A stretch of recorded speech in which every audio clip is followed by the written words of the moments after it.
حدیث کیا کہتی ہے؟ نبی نے دعا سکھائی کہ اے اللہ اتنا خوف، زیادہ خوف مسلط ہو گیا تو پڑھائی سے بھی گئے، نیند سے بھی گئے، کھانے سے بھی گئے. تو اللہ کا بھی اگر زیادہ خوف پیدا ہو گیا صحت بھی خراب ہوگی. بعض لوگوں کے دل میں جہنم کی آگ کا بہت خوف مسلط ہو جاتا ہے، وہ عبادت سے بھی جاتے ہیں، پھر وہ لائف کو جتنا انجوائے کرنا چاہیے جو شریعت نے اجازت دی اتنا بھی نہیں کر پاتے. تو اس لیے ہمارے نبی نے دعا سکھائی، اللہم قسم لنا من خشیتک ما تحول به بیننا وبین معصیتک. یہ میں مناجات مقبولہ کی دعاؤں کا ایک تھوڑا سا تعارف پیش کر رہا ہوں آپ کے سامنے کہ کتنی پیاری دعائیں ہیں. اے اللہ ہمیں اتنا خوف اپنا دے دے جو ہمارے اور تیری نافرمانی کے درمیان آڑ. کیونکہ خوف کا مقصد ڈرنا برائے ڈرنا نہیں ہے، خوف کا مقصد ہے جہنم سے بچنا. اور وہ جب بچیں گے جب گناہ سے بچیں گے. تو کم سے کم اتنا خوف تو ہو کہ جب گناہ کی طرف دل مائل ہو تو تیرا خوف رکاوٹ بن جائے، گناہ سے روک لے ہم کو. وَمِن طَاعَتِكَ مَا تُبَلِّغُنَا بِهِ جَنَّتَكَ، اپنی اطاعت کا اتنا جذبہ دے دے جو ہمیں جنت تک پہنچا دے. کیا ہو گیا بھائی، کیا ہوا؟ اچھا، وَمِن طَاعَتِكَ مَا تُبَلِّغُنَا بِهِ جنتک، یہ اسی کی تکمیل ہے. وَمِنَ الْيَقِينِ، یہ بڑا پیارا جملہ ہے. وَمِنَ الْيَقِينِ مَا تُهَوِّنُ بِهِ عَلَيْنَا مَصَائِبَ الدُّنْيَا. اے اللہ اپنا اتنا یقین دے دے، اتنا یقین، تیری ذات پہ اتنا یقین آ جائے کہ تو سب کچھ کرنے والا تو ہی ہے. اتنا یقین آ جائے کہ دنیا کی مصیبتیں ہلکی لگنے لگیں، ڈپریشن میں نہ جائیں ہم مصیبتوں کی وجہ سے. جو اللہ کو نہیں مانتے نا، جب وہ دیکھتے ہیں کوئی ٹینشن آ رہی ہے تو وہ کہتے ہیں یار اس ٹینشن کی یہ وجہ ہے اور یہ وجہ تو ختم نہیں ہوگی، تو میں تو ٹینشن میں زندگی گزاروں گا. وہ خودکشی کی طرف جائیں گے. اور جس کو پتا ہے کہ یہ دینے والا کون ہے؟ اللہ، وہ میرا خیر خواہ ہے، وہ مجھے سنورنے اور بنانے کے لیے دے رہا ہے، وہ یہ ٹینشن دور بھی کر سکتا ہے، وہ کسی سبب کا محتاج نہیں ہے، اس میں میرا فائدہ ہے، تو اس سے وہ ٹینشن کیا ہو جائے گی؟ ہلکی. تو اے اللہ اتنا یقین اپنا دے دے جس یقین کی وجہ سے دنیا کی مصیبتیں ہمیں ہلکی لگنے لگیں. اگر اتنا بھی یقین نہیں ہے تو یہ یقین نہیں ہے. وَمِنَ الْيَقِينِ مَا تُهَوِّنُ بِهِ عَلَيْنَا مَصَائِبَ الدُّنْيَا وَمَتِّعْنَا بِأَسْمَاعِنَا وَأَبْصَارِنَا وَقُوَّاتِنَا أَبَدًا مَا أَبْقَيْتَنَا. اے اللہ تو نے ہمیں آنکھ کی نعمت دی، سننے کی نعمت دی، بولنے کی نعمت دی، چلنے کی اور بات کرنے کی. یہ تمام نعمتیں جب تک ہماری زندگی ہے یہ نعمتیں ہم باقی رکھنا، معذوری سے ہمیں بچانا. سمجھ رہے ہو کہ نہیں سمجھ رہے؟ آج لوگ دولت مانگ رہے ہوتے ہیں، صحت کو فوکس نہیں کر رہے. آنکھ کی بینائی چلی جائے خدا نخواستہ، کیسی اندھیر زندگی ہے. سننے کی طاقت چلی جائے. وَمَتِّعْنَا بِأَسْمَاعِنَا وَأَبْصَارِنَا وَجَمِيعَ قُوَّاتِنَا أَبَدًا مَا أَبْقَيْتَنَا وَاجْعَلْهُ الْوَارِثَ مِنَّا. یہ اس سے بھی زیادہ خاندانی جملہ. کافر بھی چاہتا ہے کہ میری آنکھوں میں دیکھنے کی طاقت، کانوں میں سننے کی طاقت، زبان میں بولنے کی طاقت، میری تمام جو جسم کے پارٹس ہیں وہ صحیح رہیں تاکہ میں دنیا کی نعمتوں سے مزے اڑاؤں. تو اللہ ہم صرف اس لیے نہیں کہہ رہے کہ یہ تمام چیزیں باقی رکھ کہ ہم دنیا میں مزے اڑائیں، دنیا میں بھی لذت، اور یہ جو تو نے ہمیں طاقتیں دی ہیں یہ آخرت میں بھی ترقی کا ذریعہ بن جائیں. تو ڈبل مزے ہو گئے کہ نہیں ہو گئے ہے بھائی؟ کیونکہ جس آدمی میں قوت اور طاقت نہیں ہوتی مختلف چیزوں کی، وہ آخرت کے کام بھی زیادہ نہیں کر سکتا. تو وَاجْعَلْهُ الْوَارِثَ مِنَّا، ان کے اثرات باقی رہے، قیامت کے دن فائدہ ہوئے. ان آنکھوں سے ہمیں، ان کان سے اچھی بات سنی تھی اور ہدایت مل گئی، تو یہ فائدہ ہو گیا نا اس کان کا آخرت میں. آنکھوں سے اچھی چیز دیکھی اور ہدایت مل گئی، اللہ کی نشانیاں دیکھی اور عبرت حاصل ہوئی ان آنکھوں سے. ماں باپ کی زیارت کی، بیت اللہ حج کی، اللہ کے گھر کی زیارت کی. تو یہ آنکھوں کی لذت بھی ہے اور اس لذت سے دنیا کا فائدہ بھی اور آخرت کا فائدہ بھی. وَاجْعَلْهُ الْوَارِثَ مِنَّا وَاجْعَلْ ثَأْرَنَا عَلَى مَنْ ظَلَمَنَا وَانْصُرْنَا عَلَى مَنْ وَانْصُرْنَا عَلَى مَنْ وَاجْعَلْ ثَأْرَنَا عَلَى مَنْ ظَلَمَنَا وَانْصُرْنَا عَلَى مَنْ عَادَانَا. جو ہم سے دشمنی کرے اے اللہ تو اس کے خلاف ہماری مدد کر. دنیا میں بہت سارے دشمن ہیں، کچھ کو آپ جانتے ہیں، بہت سو کو نہیں جانتے.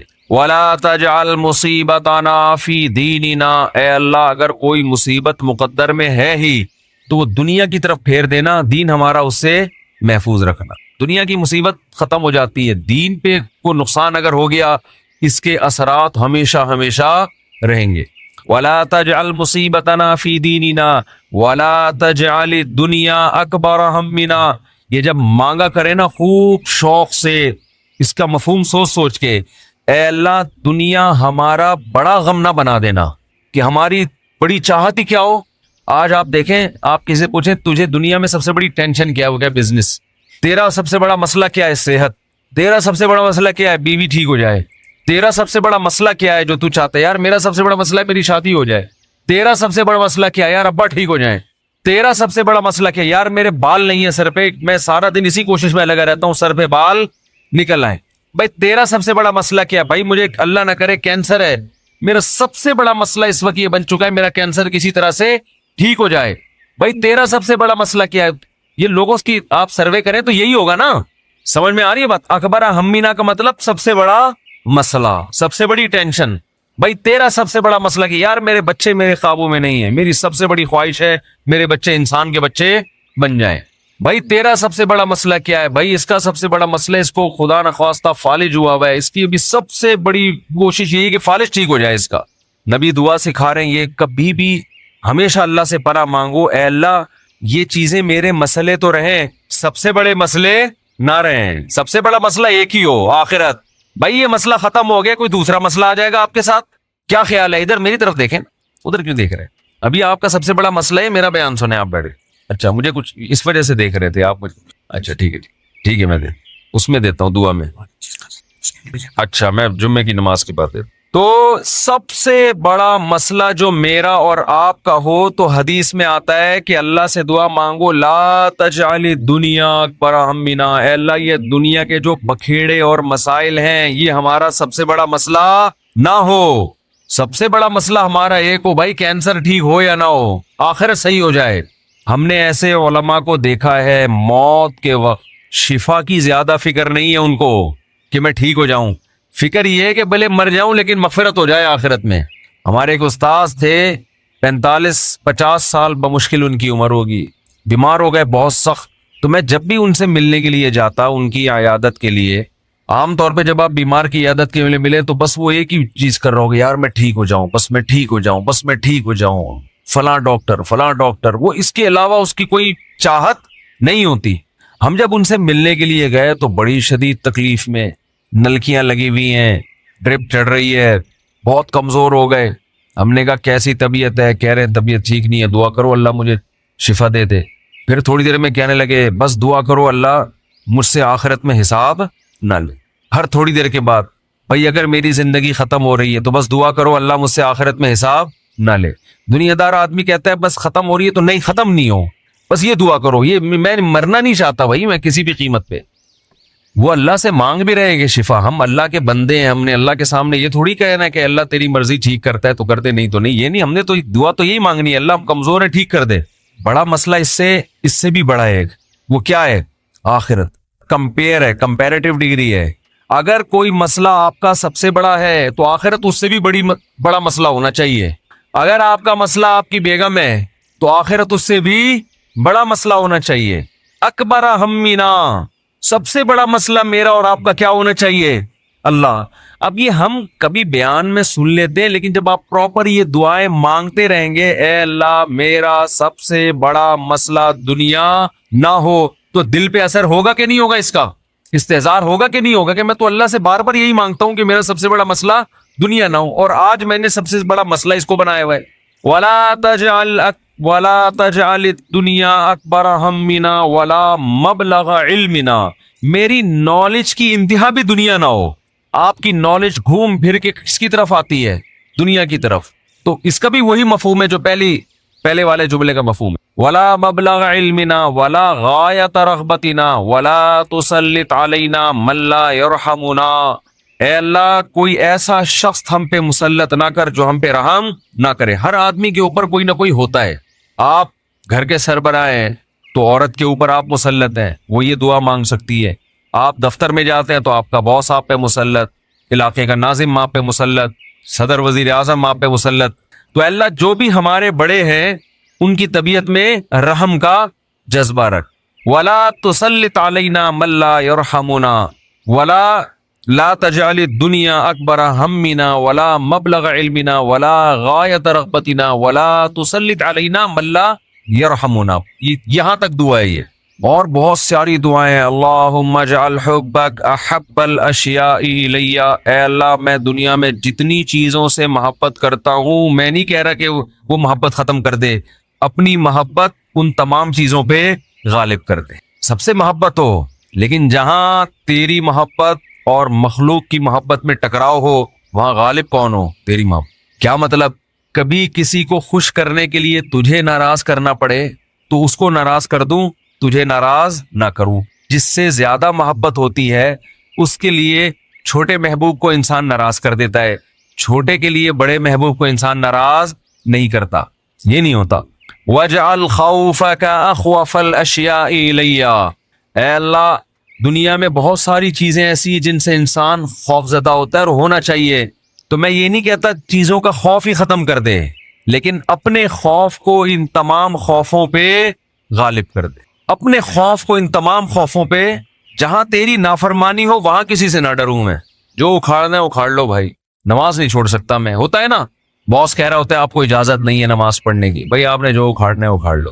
ہمارے ایک رشتے دار تھے کیا ہیں، اللہ ان کی عمر میں برکت دے، شپ پہ تھے کیپٹن.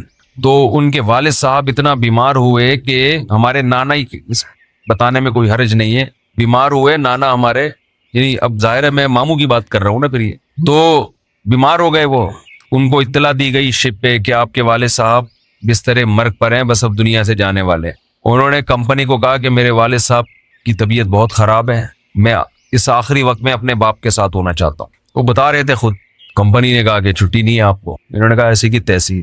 صحیح ہے نا، پکڑو اس، چھٹی دینی ہے تمیز سے دو، نہیں دینی ہے تو میں چھوڑ کے جا رہا ہوں. یہ کیسے ہو سکتا ہے؟ میرا باپ دنیا سے جا رہا ہے اور میں یہاں کمپنی کے لیے بیٹھا رہا ہوں یہاں پہ.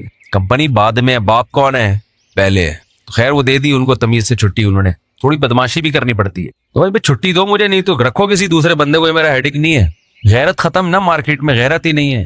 تو باپ ماں یہ رشتے ایسے تھوڑی ہے کہ آپ کمپنی باس چھٹی دے دیں گے تو چلا جاؤں گا، نہیں تو سر میں مجبور ہوں. بھائی تمہارے باپ کو بھی چھٹی دینی پڑے گی. تو ایسے ہی نماز کے لیے بھی ہمارے حضرت ایک واقعہ سنایا کرتے تھے، بس یہ واقعہ کر کے بیان ختم کرتا ہوں کہ ایک صاحب کو اسلام آباد میں کسی کمپنی میں جاب ملی. تو کمپنی نے ان کو انٹرویو کے دوران بتا دیا کہ آپ کو نماز پڑھنے کی اجازت نہیں ہو. اس نے کہا میں یہ جاب، حالانکہ سارے انٹرویوز پورے ہو گئے تھے، سلیکشن ہو چکا تھا ان کو، لیکن آخری میں ان کو یہ بتا دیا. انہوں نے کہا میں نہیں کرتا یہ جاب. اچھی خاصی تنخواہ تھی. تو اس نے کہا کہ کیا آپ پکے نمازی ہیں؟ اس نے کہا نہیں میں تو نماز نہیں پڑھتا. تو جب آپ ویسے ہی نہیں پڑھتے ہیں بھائی تو پھر آپ کو کیا مسئلہ ہے؟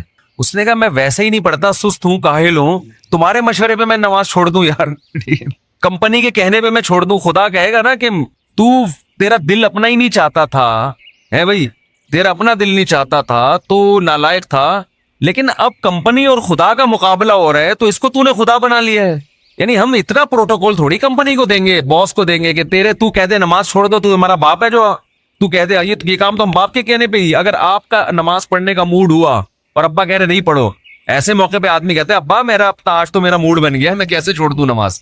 تو یہاں تو ابا کو آدمی لفٹ نہیں کراتا میرے بھائی. جو کرنے والے ہوتے ہیں، باس کو اتنا باپ کیوں بنا لیں گے ہم؟ تو باس کی چمچا گیری اتنی کیا کرو جتنی قیامت میں افورڈ کر سکو. یہ بھی انسان ہے، اتنا زیادہ فری نہیں کرایا کرو.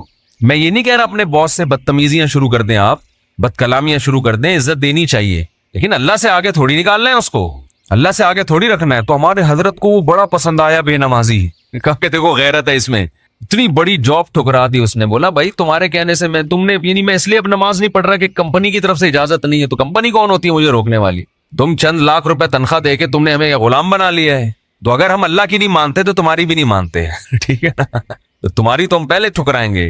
تو غیرت مند بے نمازی، غیرت مند بے نمازی. خیر نماز پڑھنی چاہیے، نماز کی ویلیو کم نہیں ہے.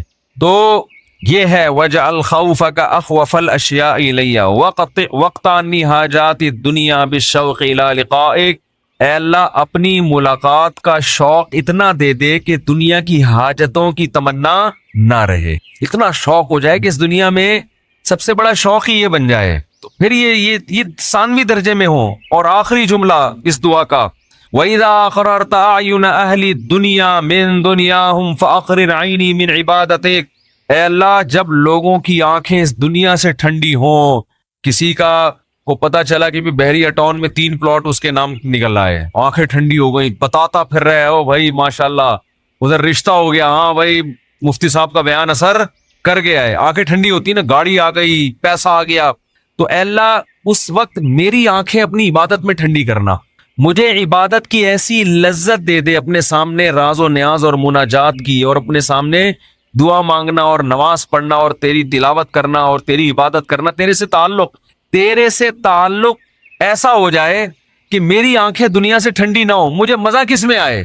تجھ سے راز و نیاز کرنے میں۔ یہاں بھی یہ نہیں کہا جا رہا مجھے دنیا نہیں دینا، مجھے پلاٹ نہیں چاہیے، مجھے گاڑی نہیں چاہیے، چاہیے بھائی، کون مستغنی تھوڑی ہے ہم اللہ سے، سب کچھ چاہیے، لیکن جو لذت ہو نا، لذت وہ ان چیزوں میں نہیں ہو، ان ٹکڑوں میں، کھلونوں میں، لذت کس میں ہو؟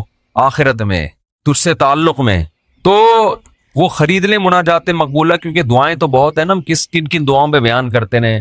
تو ایک دن ہفتے کو آپ نے جو اس میں لکھا ہوا ہے ہفتے کو یہ پڑھے، اتوار کو آسانی کے لیے، ترتیب کے لیے، تو اس سے پورا ہفتہ 1 دن 2 دن 3 دن 4 دن پھر پڑھتے رہیں گے تو وہ دعائیں آہستہ آہستہ آپ کو یاد ہونا